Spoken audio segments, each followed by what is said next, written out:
Tu prends un cahier, un stylo, les rideaux vont s'ouvrir, tu regardes une fois, ou 2 fois, voire 3 fois, puis tu refais toi-même l'exercice. Amérique du Nord, mai 2018. Exercice 4. Les 2 graphiques donnés en annexe seront à compléter et à rendre avec la copie. Un scooter radiocommandé se déplace en ligne droite à la vitesse constante de 1 mètre par seconde. Il est poursuivi par un chien qui se déplace à la même vitesse. On représente la situation vue de dessus dans un repère orthonormé du plan d'unité 1 mètre. L'origine de ce repère est la position initiale du chien. Le scooter est représenté par un point appartenant à la droite d'équation x est égal à 5. Il se déplace sur cette droite dans le sens des ordonnées croissantes. Dans la suite de l'exercice, on étudie 2 modélisations différentes de la trajectoire du chien. Partie A, modélisation à l'aide d'une suite. La situation est représentée par le graphique numéro 1 donné en annexe. À l'instant initial, le scooter est représenté par le point S0. Le chien qui le poursuit est représenté par le point M0. On considère qu'à chaque seconde, le chien s'oriente instantanément en direction du scooter et se déplace en ligne droite sur une distance de 1 mètre. Ainsi, à l'instant initial, le chien s'oriente en direction du point S0 et une seconde plus tard, il se trouve 1 mètre plus loin au point M1. À cet instant, le scooter est au point S1.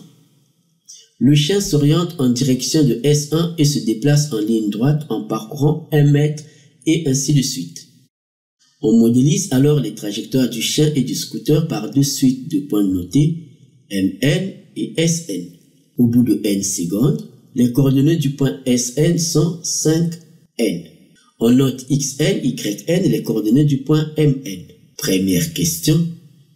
Construire sur le graphique numéro 1 donné en annexe les points M2 et M3.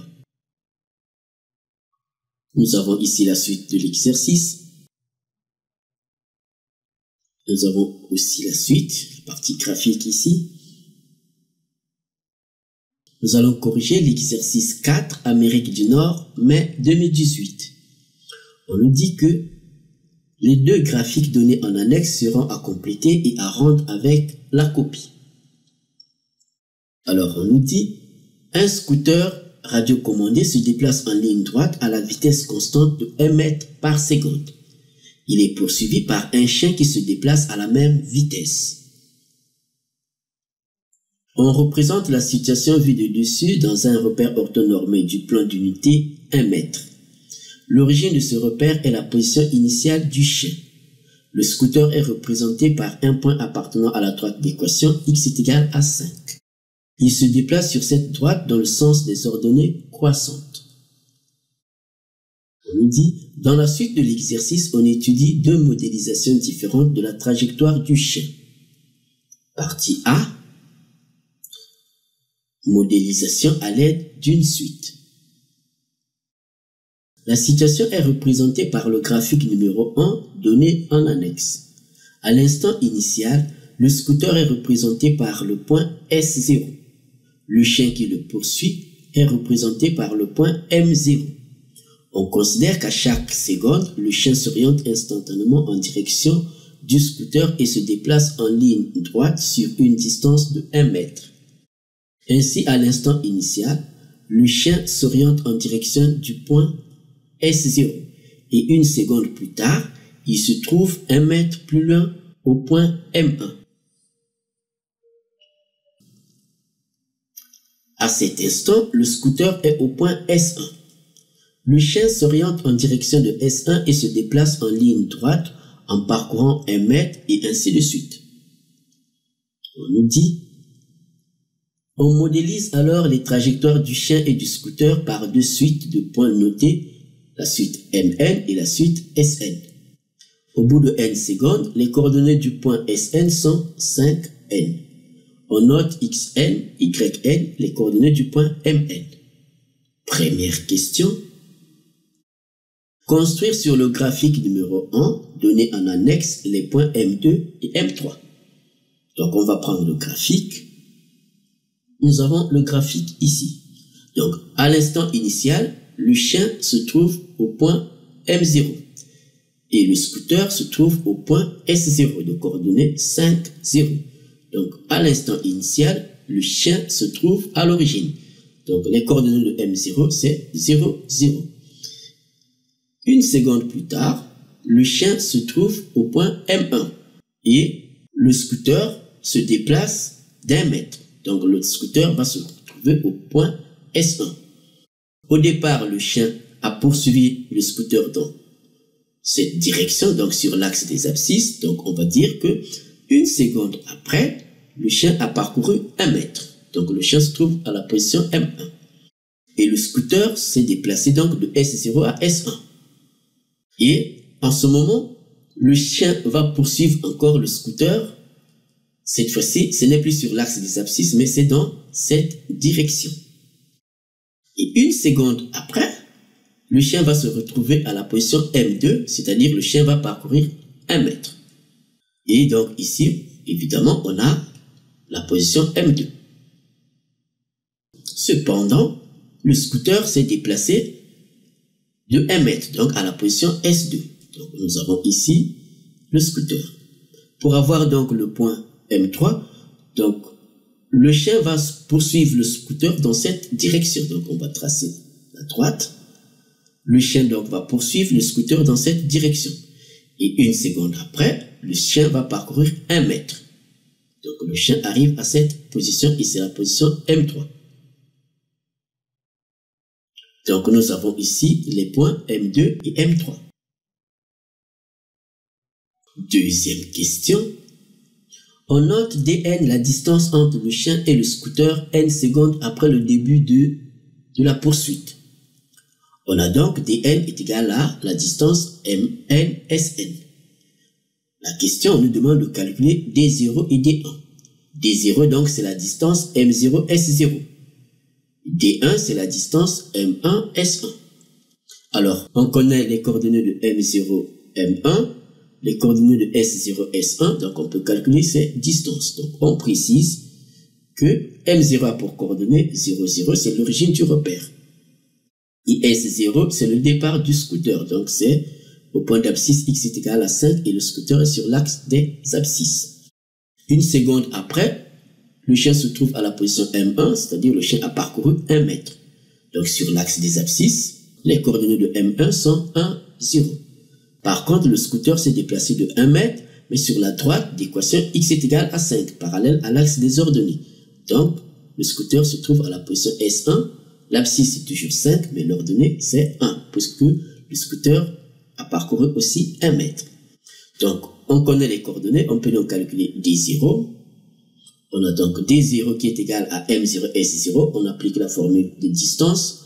On a donc la racine carrée de xs0 moins xm0 au carré plus ys0 moins ym0 au carré.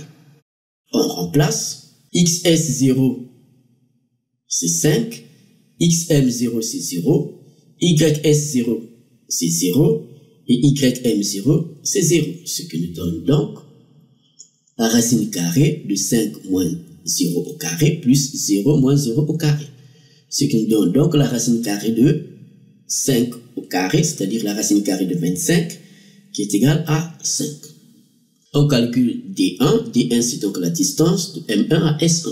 On connaît les coordonnées, donc on applique la formule, ce qui nous donne la racine carrée de xs1 moins xm1 au carré plus ys1 moins ym1 au carré.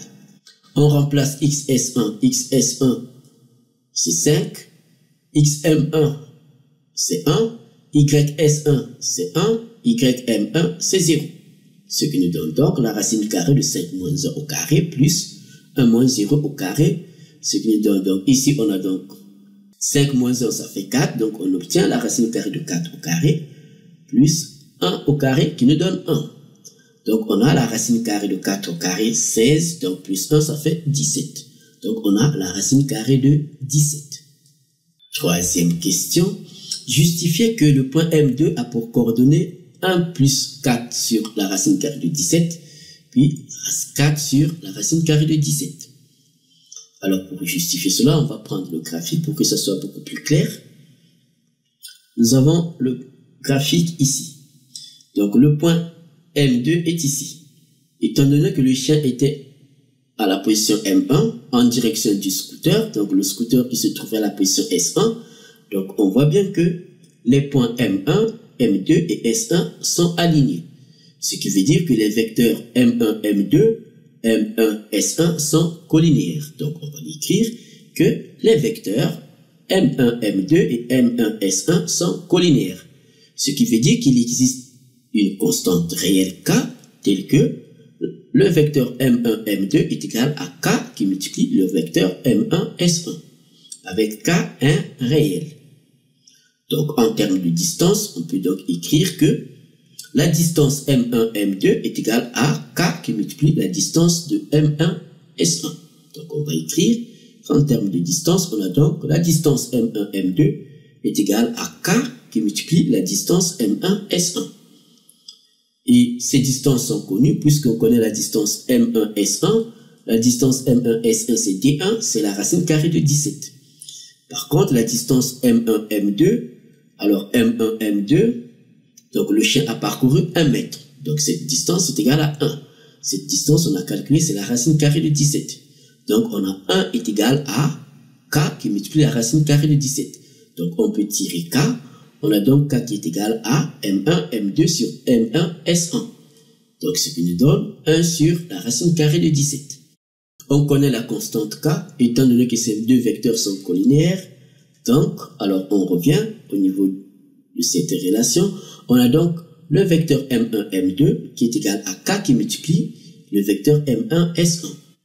On connaît les coordonnées du point M1, on connaît les coordonnées du point S1, on connaît K, on peut tirer les coordonnées du point M2.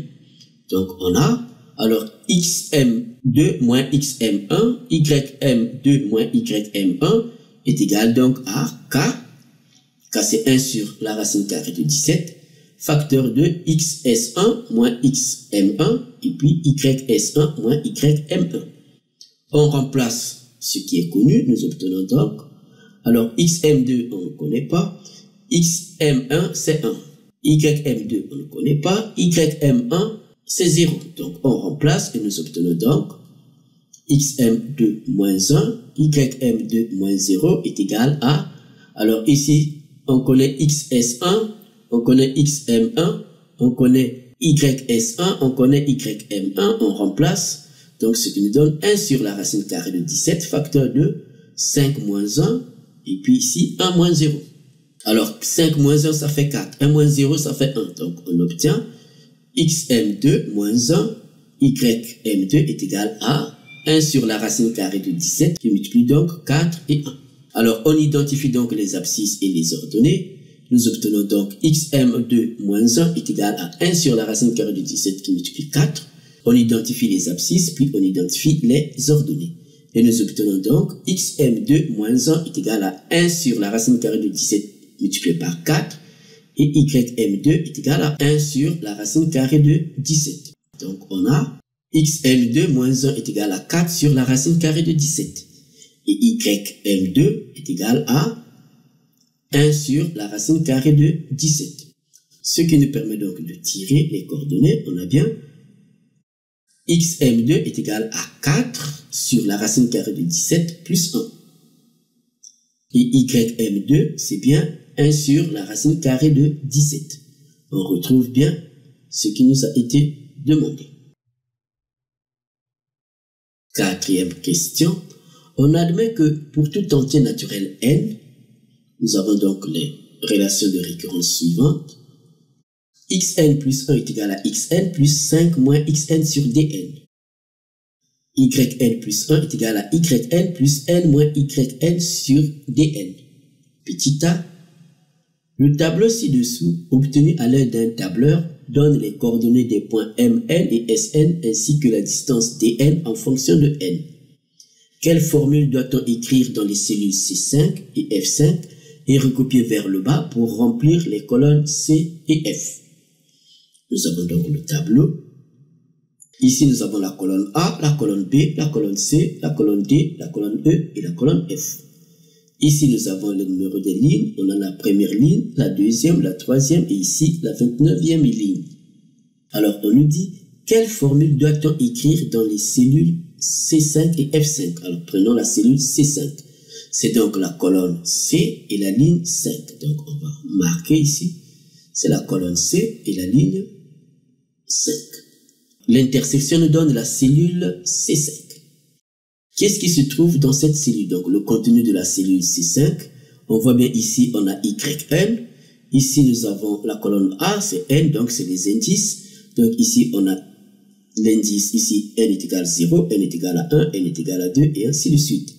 Donc, ici, nous avons YN.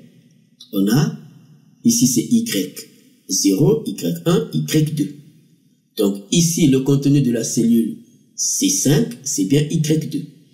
Or, Y2, on sait que nous avons la relation de récurrence ici. YN plus 1 est égal à YN plus N moins YN sur DN.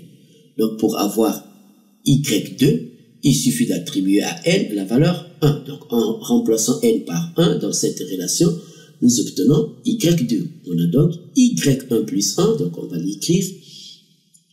En remplaçant N par 1 dans cette expression, dans cette relation de récurrence, on a donc Y1 plus 1, c'est-à-dire Y2 est égal à Y1 plus 1 moins Y1 sur D1. 1 plus 1, ça fait 2, donc on a bien Y2 qui est égal à Y1 plus 1 moins Y1 sur D1. Donc le contenu de C5, c'est donc Y2. Donc on va écrire que Y2 est le contenu de C5. On va écrire ici que Y2 est le contenu de C5. Donc on va transcrire cette écriture en utilisant donc les contenus des cellules. Y1, nous sommes ici, c'est YN. Nous avons les indices ici. Donc Y1, c'est le contenu de la cellule C4. Donc on va écrire Y1 est le contenu de la cellule C4. Ici, nous avons D1. Alors, on va écrire D1 est le contenu de... Alors, où se trouve D1? Nous avons ici, dans la colonne F, nous avons DN ici. Les indices, nous les avons ici. Donc, ici, nous avons D0. Ici, l'indice N est égal à 1. Ici, nous avons D1. Donc, D1, c'est l'intersection entre la colonne F et la ligne 4. Donc, on va dire que D1 est le contenu de la cellule F4. Donc, on peut dire, en termes de cellules, on peut dire que Y2, c'est le contenu de la cellule C5. On peut dire que le contenu de la cellule C5 est égal à Y1, c'est-à-dire le contenu de la cellule C4, plus 1 moins le contenu de la cellule C4 sur le contenu de la cellule F4. Donc, la formule à saisir, c'est simplement une transcription de ce qu'on vient d'écrire ici. Donc, la formule qu'il faut saisir, c'est simplement une transcription de cette écriture en utilisant les cellules. Il faut donc écrire égal C4 plus, entre parenthèses, 1 moins C4 sur F4. Alors, on fait de même pour la cellule F5. Donc, on reprend le tableau. Alors, F5, donc, la colonne F et la ligne 5. Alors, ici, nous avons SN, ici, nous avons MN, ici, c'est XN, YN, les coordonnées du point MN, et ici, 5 représente donc l'abscisse du point SN. Et ici, N, c'est l'ordonnée du point SN. Donc, on va préciser ici. Ici, c'est donc XSN, et ici, YSN, pour ne pas se tromper. Alors, F5, c'est la colonne F et la ligne 5. Le contenu de la cellule F5, ici nous avons DN. Donc, le contenu de la cellule F5, c'est bien, alors les indices, c'est ici. Ici, donc, D0, D1, et ici, donc, c'est D2. Donc, on va dire que le contenu de la cellule F5, c'est bien D2.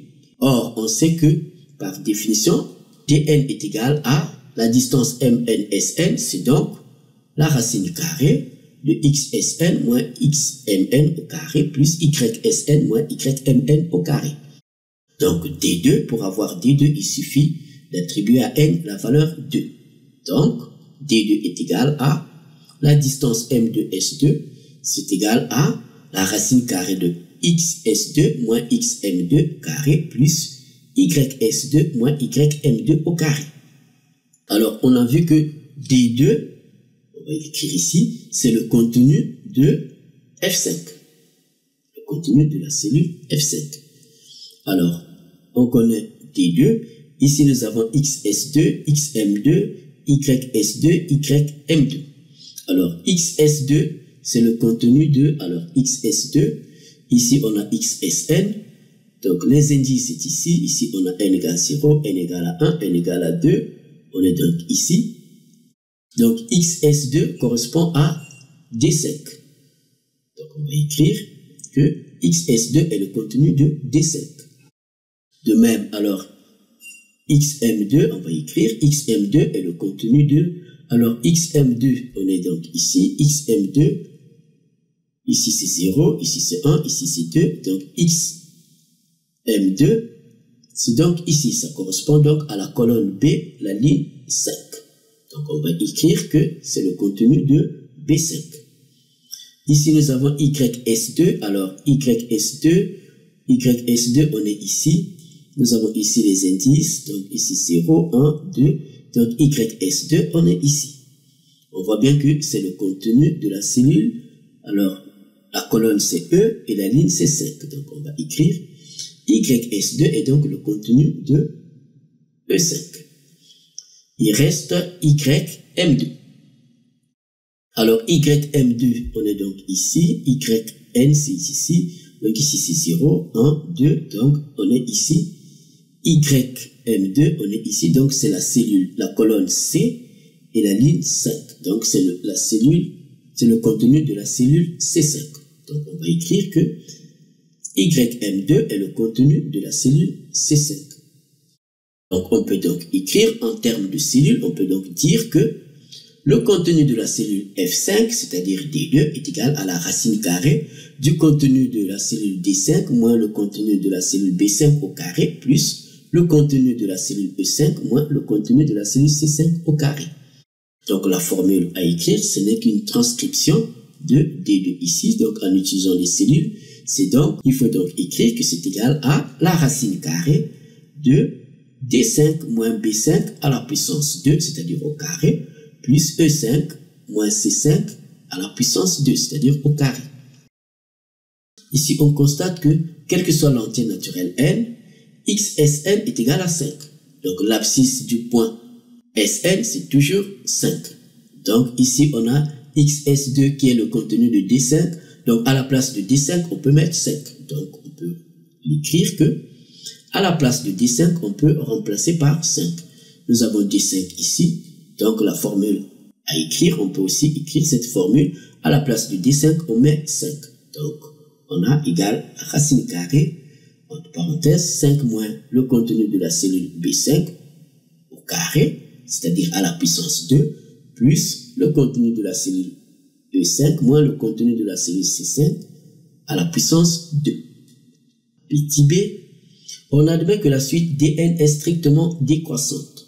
Justifier que cette suite est convergente et conjecturer sa limite à l'aide du tableau. Alors c'est très simple, on nous demande de conjecturer sa limite à l'aide du tableau. On va donc justifier d'abord que cette suite est convergente. Alors la suite Dn, on a vu, Dn ce sont les distances. Donc ce qui est vrai, les distances ne sont jamais négatives. Donc on peut dire que Dn, quel que soit l'entier naturel n, Dn est supérieur ou égal à 0 puisque ce sont des distances. Les distances sont toujours positives. Donc ici, la suite Dn étant une suite qui est décroissante.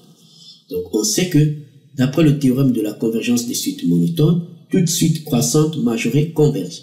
Et toute suite décroissante, comme pour notre cas ici, toute suite décroissante minorée converge. Donc ici, Dn étant décroissante, donc il faut seulement chercher à vérifier si Dn n'est pas minoré. Ici, on voit que les distances, ce sont des quantités qui sont positives, donc ce sont des quantités qui sont minorées par 0. Donc on va écrire que La suite dn est strictement décroissante et minorée par 0. Minorée par 0 parce que les distances sont des quantités qui sont positives. Donc notre suite converge bien vers une limite L. On nous demande de conjecturer sa limite à l'aide du tableau. Donc à l'aide du tableau, la toute dernière valeur de dn, ici c'est d29. Donc, étant donné que la suite dn est une suite qui est décroissante, cela montre que L est donc inférieure à d29. Donc, on a 0 inférieur ou égal à L et inférieur à D29 ici. C'est-à-dire 2,7 731 658. Alors, on vient de finir la partie A. Nous allons faire la partie B, la deuxième modélisation. C'est la modélisation à l'aide d'une fonction. Alors, on nous dit, on modélise maintenant la trajectoire du chien à l'aide de la courbe grand F de la fonction petit f, définie pour tout réel x de l'intervalle fermé à 0, ouvert à 5 par f de x est égal à moins 2,5 ln2, en parenthèse de 1 moins 0,2x, moins 0,5x plus 0,05x carré. Cela signifie que le chien se déplace sur la courbe grand F de la fonction petit f. Première question. Lorsque le chien se trouve au point M de coordonnées x, f de x de la courbe grand F, où x appartient à l'intervalle fermé à 0 ouvert à 5, le scooter se trouve au point S, d'ordonnée notée ys. Ainsi, le point S a pour coordonnée 5 ys. La tangente à la courbe grand F au point M passe par le point S. Cela traduit le fait que le chien s'oriente toujours en direction du scooter. On note dx, la distance ms entre le chien et le scooter lorsque m a pour abscisse x. Petit a, sur le graphique numéro 2 donné en annexe, construire sans calcul le point S donnant la position du scooter lorsque le chien se trouve au point d'abscisse 3 de la courbe grand F et lire les coordonnées du point S. Alors, on va faire appel au graphique numéro 2. Nous avons le graphique ici. Nous avons la courbe en bleu grand F. C'est la courbe suivie par le chien. Donc, le chien se trouve à la position M, c'est-à-dire au point d'abscisse x est égal à 3, toujours en direction du scooter. Donc, on va dire que le chien s'oriente toujours en direction du scooter. Et on nous a dit que la tangente à la courbe grand F au point M, c'est-à-dire au point x est égal à 3, passe par le point S. Donc, on va tracer la tangente qui passe par le point M. Cette tangente va couper la droite x est égal à 5 au point S. Donc, ici, nous avons le point S. Et on nous demande de lire les coordonnées de S. Ici, c'est évident. XS, c'est donc 5. Il reste donc l'ordonnée. L'ordonnée, donc, on mène une parallèle à l'axe des abscisses. Nous arrivons ici. Donc, ici, on peut lire, si on prend une règle, on pose une règle graduée ici, on peut lire que S, c'est à peu près 3,3. Donc, on va écrire. Donc, on lit les coordonnées de S. S, c'est donc à peu près, quand on regarde ici, on a à peu près. L'abscisse, c'est 5. L'ordonnée, c'est donc 3,3.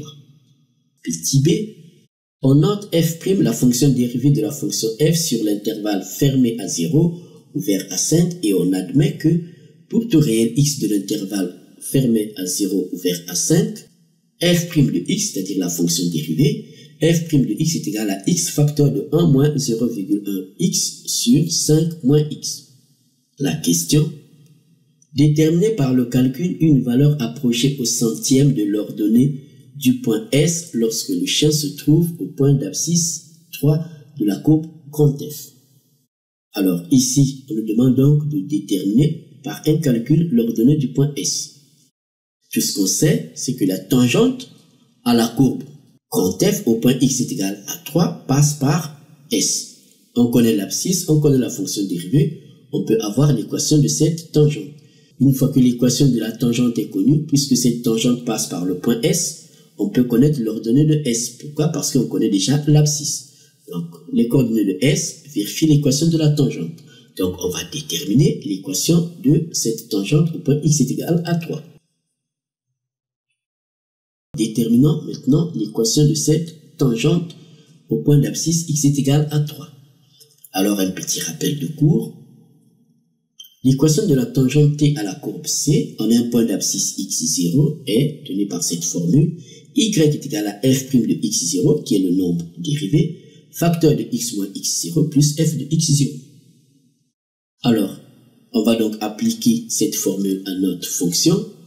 Nous avons donc y est égal à, puisque x est égal à x0 c'est égal à 3, donc on a f' de 3 facteur de x moins 3 plus f de 3, puisque x0 c'est 3. L'abscisse c'est au point x est égal à 3. Donc on connaît la fonction dérivée, on a f' de x est égal à x facteur de 1 moins 0,1x sur 5 moins x. On peut donc calculer f' de 3. Donc on remplace dans cette expression x par 3 et on obtient f' de 3 est égal à 3 facteur de 1 moins 0,1 fois 3 sur 5 moins 3. 5 moins 3 c'est 2. 0,1 fois 3 ça fait 0,3. Donc on a 3 facteurs de 1 moins 0,3 sur 2. Ce qui nous donne, alors 1 moins 0,3 ça fait 0,7. Donc on a 3 qui multiplie 0,7 sur 2. Ce qui nous donne 3 fois 0,7 ça fait donc 3 fois 7 c'est 21. Donc ça fait 2,1 sur 2. 2,1 sur 2, on prend la calculatrice, ce qui nous donne 1,05. Alors, on doit maintenant calculer f de 3. On connaît l'expression de la fonction f. On a f de x est égal à moins 2,5 ln de 1 moins 0,2x moins 0,5x plus 0,05x carré. On va donc calculer f de 3. Il suffit donc de remplacer x par 3 dans cette expression. Ce qui nous donne f de 3 est égal à moins 2,5 ln de 1 moins 0,2 multiplié par 3 moins 0,5 multiplié par 3 plus 0,05 multiplié par 3 au carré. Alors, ce qui nous donne donc 0,2 multiplié par 3, ça fait 0,6. Donc, on remplace, nous obtenons donc moins 2,5 ln de 1 moins 0,6. Alors, 0,5 multiplié par 3, 3 fois 5, 15, ça fait donc 1,5. Donc, on a moins 1,5. Et ici, 3 au carré, ça fait 9. Multiplié par 0,05, on sait que 9 fois 5, c'est 45. Donc, 0,05 multiplié par 9 nous donne 0,45. Donc, on va remplacer ici. Donc, on a, alors 1 moins 0,6, ça fait 0,4. Donc, on a moins 2,5, ln de 0,4, moins 1,5 plus 0,45. Moins 1,5 plus 0,45 nous donne moins 1,05. Donc, on a moins 2,5 ln de 0,4 moins 1,05. On prend la calculatrice, ce qui nous donne à peu près 1,24. On connaît f' de 3, on connaît f de 3, on remplace dans l'expression de la tangente ici. Donc, on connaît f' de 3 qui est égal à 1,05. F de 3, c'est à peu près 1,24. On remplace et nous obtenons donc l'équation y est égal à 1,05 facteur de x moins 3 plus 1,24. En développant, nous obtenons donc y est égal à 1,05x moins 1,05 multiplié 3 plus 1,24, ce qui nous donne moins 1,91. Donc, nous avons ici l'équation de la tangente. Alors, on sait que la tangente à la courbe au point x est égal à 3 passe par S. Donc, les coordonnées du point S vérifient cette équation de la tangente. Donc, ce qui montre que YS est égal à 1,05XS moins 1,91. Ce qui nous donne donc, on a donc YS est égal à 1,05XS moins 1,91. On sait que XS c'est toujours 5, donc on peut calculer YS. On remplace XS par 5, nous obtenons 1,05 multiplié par 5 moins 1,91. Et on prend la calculatrice, ce qui nous donne à peu près 3,34. Donc 3,34, c'est bien l'ordonnée du point S. Deuxième question. On admet que dx est égal à 0,1x carré moins x plus 5 pour tout réel x de l'intervalle fermé à 0, ouvert à 5. La question: justifier qu'au cours du temps la distance ms se rapproche d'une valeur limite que l'on déterminera. Alors on sait que dx c'est la distance qui sépare le chien et le scooter. Alors x c'est l'abscisse, donc l'abscisse du scooter c'est toujours 5.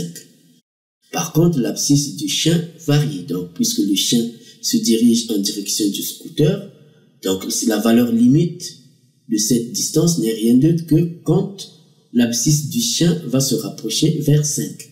On peut donc dire que la distance ms va donc se rapprocher d'une valeur limite, et cette valeur limite n'est rien d'autre que la limite quand x tend vers 5 de dx. Donc cette valeur limite est égale à L.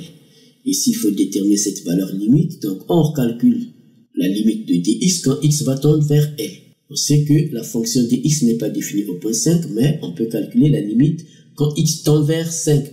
X ne va pas prendre la valeur 5, mais les valeurs qui sont proches de 5. Donc on a la limite quand x tend vers 5 de dx, c'est donc la limite quand x tend vers 5 de 0,1x carré moins x plus 5. Alors quand x va tendre vers 5, x carré va tendre vers 5 fois 5, c'est-à-dire 25. Et x ici va tendre vers 5, donc on obtient 0,1 multiplié par 5 carré moins 5 plus 5, ce qui nous donne moins 5 plus 5 est égal à 0, ce qui nous donne alors 0,1 multiplié par 5 au carré c'est 25. 0,5 multiplié par 25 nous donne 2,5. Donc cette valeur limite est égale à 2,5. Merci Quimpermat. N'oublie pas de t'abonner à notre chaîne et de faire un like.